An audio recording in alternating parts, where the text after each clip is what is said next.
Ya, kita bertemu lagi masih di bab 5 di mana pada saat ini kita akan belajar mengenai transformator. Sekarang kita perlu mengetahui terlebih dahulu apa itu transformator dan kapan kita membutuhkan transformator. Sekarang mari kita lihat gambar di slide, di mana di sini kita melihat kita memiliki dua buah medium, ada medium 1 dan medium 2 yang memiliki karakteristik yang berbeda.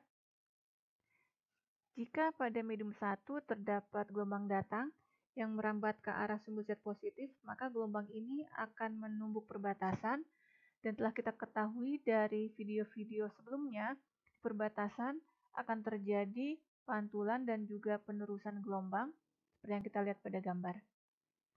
Nah, sekarang, kalau kita pikirkan secara logika, maka pada dasarnya yang namanya gelombang pantulan adalah sesuatu yang kita hindari, karena pada saat kita mengirimkan daya lewat gelombang datar ke suatu titik, tentu kita ingin semua daya itu sampai ke tujuan tanpa ada yang berkurang karena memantul kembali ke kita. Sekarang pertanyaannya adalah, apa yang harus kita lakukan agar gelombang pantul itu tidak ada? Caranya adalah dengan menyelipkan suatu medium, di mana medium yang diselipkan ini yang disebut dengan transformator. Pertanyaannya adalah, berapa tebal dari transformator ini, di mana tebal dari transformator kita beri notasi dt, dan juga bagaimana karakteristik dari transformator, atau kata lain bagaimana dengan epsilon dan mu dari transformator. Dengan kata lain yang kita cari adalah berapa besarnya impedansi intrinsik dari transformator. Nah, sekarang kita lihat bagaimana penurunan perhitungan untuk mendapatkan impedansi intrinsik dan juga tebal dari transformator. Sekarang mari kita perhatikan gambar di samping. Pertama-tama, karena ini sekarang adalah terdiri dari 3 medium, maka kita buat dulu titik pusat tiap medium. Ada O1, OT, dan O2. Dan kemudian di sini saya tambahkan di ujung sebelah kiri dari medium transformator kita sebut dengan minus dt, karena tebal dari transformator adalah dt.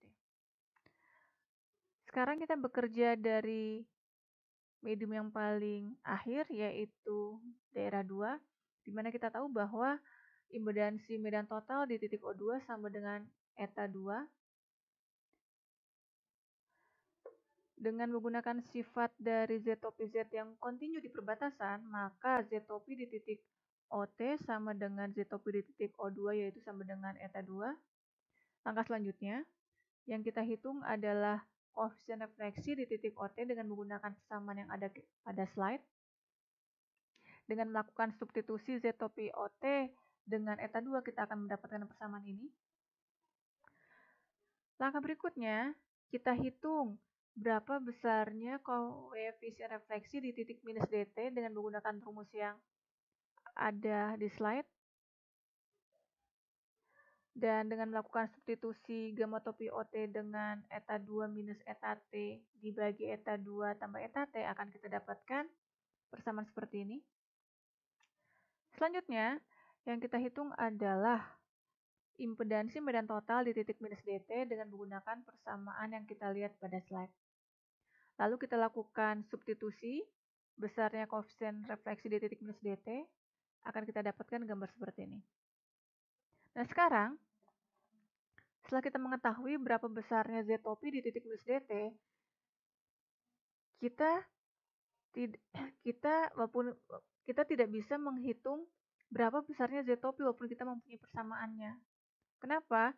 Karena kita tidak memiliki data mengenai besar dt dan juga data mengenai besarnya impedansi medan total untuk transformator. Jadi sekarang pertanyaannya, apa yang harus kita lakukan? Selanjutnya, karena kita tidak bisa menghitung berapa besarnya impedansi medan total di titik minus dt, selanjutnya yang harus kita perhatikan adalah kita bergerak dari titik O1. Tadi dikatakan, kita menggunakan transformator karena kita ingin menghilangkan pantulan yang ada di daerah 1. Dengan kata lain, maka besarnya koefisien refleksi di titik O1 harus sama dengan 0. Nah, sekarang jika koefisien refleksi di titik O1 harus sama dengan 0, artinya Z-topi di titik O1 harus sama dengan eta 1. Nah, sekarang mari kita perhatikan, berdasarkan sifat dari impedansi medan total, maka Z-topi di titik O1 harus sama dengan Z-topi di titik minus DT. Dengan kata lain, Z-topi di titik minus DT harus sama dengan eta 1. Dan data ini yang kita masukkan ke dalam persamaan yang hijau di atas sehingga kita dapatkan bahwa eta 1 sama dengan seperti yang kita lihat pada slide. Selanjutnya, kita sekarang akan mempelajari mengenai trafo lambda per 4. Trafo lambda per 4 adalah trafo yang tebalnya adalah lambda per 4. Dengan kata lain, besarnya DT sama dengan lambda per 4. Jika DT kita set sama dengan lambda T per 4, berarti E pangkat J 2 beta T dikalikan minus DT pada saat DT sama dengan lambda per 4 akan sama dengan E pangkat minus J2 dikalikan dengan beta T kita ubah menjadi 2V per lambda T, dan minus DT kita ganti menjadi lambda T per 4, sehingga kita dapatkan adalah E pangkat minus JV, di mana besarnya E pangkat minus JV adalah min 1. Dengan memasukkan nilai E pangkat J2 BT dikalikan minus DT adalah min 1, maka akan kita dapatkan bahwa eta 1 sama dengan seperti yang pada di slide, yaitu eta T dikalikan 2 eta T dibagi 2 eta 2. Dengan kata lain, kita akan mendapatkan persamaan eta 1 sama dengan eta T kuadrat dibagi eta 2, atau eta T impedansi intrinsik pada transformator sama dengan akar eta 1 dikalikan dengan eta 2. Data ini menyimpulkan bahwa trafo lambda per 4 digunakan jika besarnya impedansi intrinsik di medium 1 tidak sama dengan impedansi intrinsik di medium 2, dan kesimpulan keduanya adalah trafo lambda per 4 itu memiliki impedansi intrinsik yang besarnya adalah akar eta 1 dibagi eta 2. Sekarang kita akan melihat mengenai trafo lambda per 2. Jika tebal dari trafo atau DT adalah lambda T per 2, maka E pangkat J2 beta T dikalikan minus DT pada saat DT sama dengan lambda T per 2 menjadi E pangkat minus J2 dikalikan 2V per lambda T, itu adalah beta, dikalikan dengan lambda T per 2 sama dengan E pangkat minus J2V. Kalau kita uraikan dia sama dengan 1. Dengan mengganti E pangkat J2 beta T dikalikan minus DT dengan 1, maka eta 1 sama dengan, kita akan memiliki persamaan seperti berikut. Dimana kalau kita lihat, berarti eta 1 sama dengan eta 2. Yang artinya, trafo lambda per 2 digunakan jika eta 1 sama dengan eta 2, di mana harga dari impedansi intrinsik trafo adalah bebas.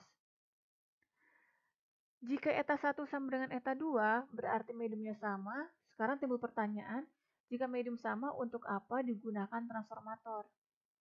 Nah, transformator lambda per 2 ini pada dasarnya digunakan sebagai pelindung antena, di mana kalau kita ingat, kalau kita tahu antena biasanya diletakkan di luar, di mana untuk melindungi antena, tentu antena itu perlu kita bungkus dengan sesuatu, di mana pembungkus yang kita berikan itu harus menjamin tidak ada sinyal yang dikembalikan ke antena. Nah, pembungkus itu harus merupakan trafo lambda per 2. Sekian mengenai transformator. Untuk materi selanjutnya kita akan mempelajari mengenai semicat. Terima kasih.